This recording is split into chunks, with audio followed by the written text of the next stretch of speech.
రాష్ట్రంలో అభివృద్ధి శూన్యమని, వచ్చే సర్పంచ్ ఎన్నికల్లో కాంగ్రెస్కు ప్రజలు షాక్ ఇవ్వాలని ప్రజాశాంతి పార్టీ వ్యవస్థాపకుడు కేఏ పాల్ అన్నారు.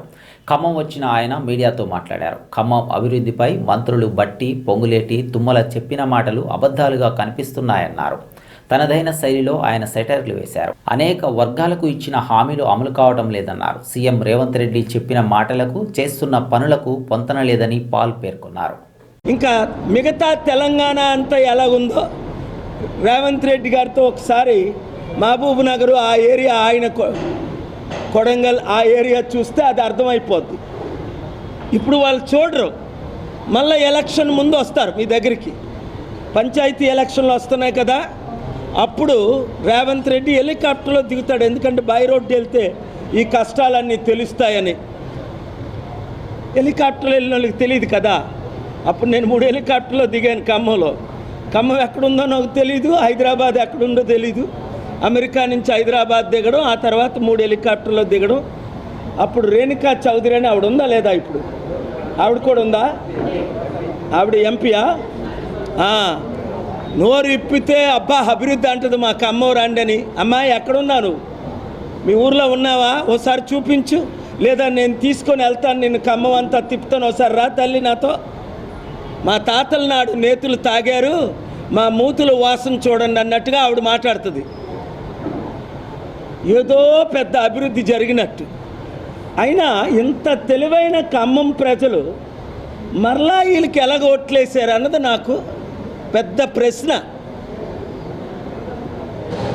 మరలా ఆ తుమ్మల నాగేశ్వరరావు పేరు 30-40 సంవత్సరాల నుంచి వింటున్నాను నేను. ఆ పొంగులేటి శ్రీనివాసరెడ్డి పేరు ఎక్కడ చూసినా ఆయన పేరే, ఆయన ఫోటోయే.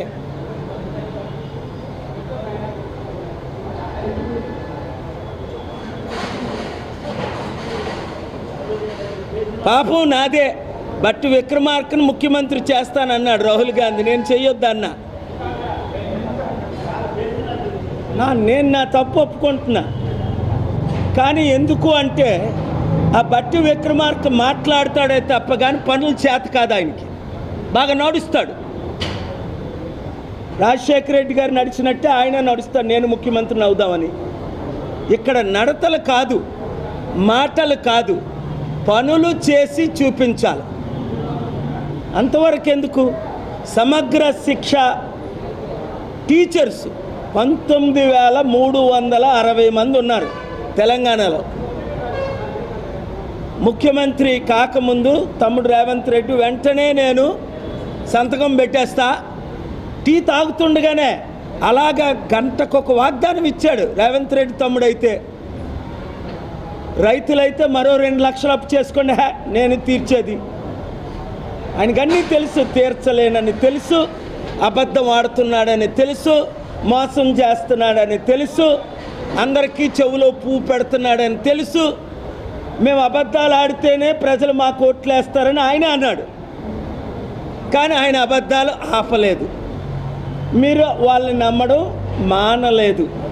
మళ్ళా ఇప్పుడు సర్పంచ్ ఎలక్షన్లో ఖమ్మం జిల్లా తరపున, కొత్తగూడెం తరపుని ఒక్క కాంగ్రెస్ సర్పంచ్ కూడా గెలకుండా మీ సత్తా మీరు చూపించాలని నేను పిలుపునివ్వడానికి వచ్చాను. వినబడుతుందా నా మాటలు? వెనకని చూసారా? పిలుపుని మన్నిస్తారా? లేదా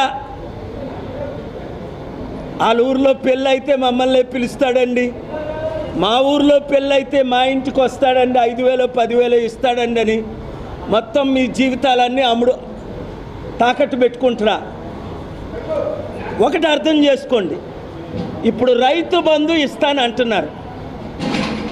సూటిగా ప్రశ్న, ఈ మంత్రుల 5గురిని ఒకవైపు పెట్టండి, రేవంత్ రెడ్డిని, బట్టి విక్రమార్కని, పొంగులేటి శ్రీనివాసులని, తుమ్మల నాగేశ్వరరావుని, ఇంకెవరెవరు రేణుకా చౌదరి, వీళ్ళందరినీ ఒకవైపు పెట్టండి, నన్ను ఒకవైపు పెట్టండి.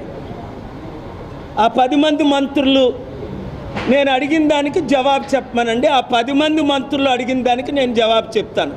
లైవ్ డిబేట్ పెట్టండి. ప్రతి ప్రశ్నకు, నేను అడిగే ప్రశ్నకు వాళ్ళు జవాబు చెప్పాలి. ఎందుకంటే వారిచ్చిన 6 వాగ్దానాల్లో ఏవి నెరవేర్చారు? రైతు బంధు మేము చెల్లిస్తున్నాం అన్నారు. కనీసం కేసీఆర్ టైంలో అయితే ఇదిగో 6 నెలలకు 5,000, సంవత్సరానికి 10,000 అని ఆయన దారుణంగా 7 లక్షల కోట్లు అప్పు చేసేనా ఆ రైతు బంధు టైంకి ఆయన వేసేసేవాడు. వీళ్ళకి అప్పు పుట్టట్లేదు. ఆల్రెడీ ఉన్న 7 లక్షల కోట్లకు వడ్డీ కట్టలేని పరిస్థితి. అయినా లోక్సత్తా ప్రెసిడెంట్, ఆయన పేరేది మర్చిపోయాం, జయప్రకాష్ నారాయణ, ఆయన ఓ మాట అంటాడు, మాటకిని పెద్ద ఆయన, అప్పు చేసి పప్పు కూడని. నేనేమంటా, అప్పు చేసి పోను పప్పు కూడు పెట్టడం పర్వాలే, ఎందుకంటే కనీసం పప్పైనా లేకపోతే ఉట్టు రైస్ ఎలా తింటారు. నేనేమంటానంటే అప్పు చేసి అప్పులు తీర్చుతున్నారు. ఇది 1,00,000 రూపాయలు అప్పు చేస్తున్నారు, మీకు 10,000 అప్పు తీర్చుతున్నారు. ఆ మిగతా 90,000 ఎక్కడికి వెళ్తుంది? ఆల్ ప్రాజెక్టులకు వెళ్ళిపోతున్నాయి, ఆల జోబీల్లోకి వెళ్తున్నాయి, ఆల కంపెనీలకు వెళ్తున్నాయి. వాళ్ళు ఎంత ఆస్తిపరులు? 1,000 కోట్లు ఆస్తి పరులు. ఈరోజు మీకేం అప్పు ఉంది? మీకు 100, 1,000, లక్షలు, కోట్ల రూపాయలు అప్పు. వాళ్ళకి 100, 1,000, లక్షల కోట్లు ఆదాయం. ఏంటి మరల మీ మీద చేసిన అప్పు? ఇప్పుడు రేవంత్ రెడ్డి తమ్ముడు ముఖ్యమంత్రి అయి సంవత్సరం 4 రోజులు అవుతుంది, 13 నెలలు అయింది. 13 నెలల్లో తెలంగాణ అప్పు దాదాపు నెలకి 10,000 కోట్లు పెరిగింది. అంటే దాదాపు 1,30,000 కోట్లు ఈ నెలతో అప్పు పెరిగింది. అంటే మీ కుటుంబానికి రాష్ట్రం చేసిన అప్పు, కేసీఆర్ గారు చేసిన 7 లక్షల కోట్ల అప్పు, రేవంత్ రెడ్డి ఇప్పుడు 1,30,000 కోట్ల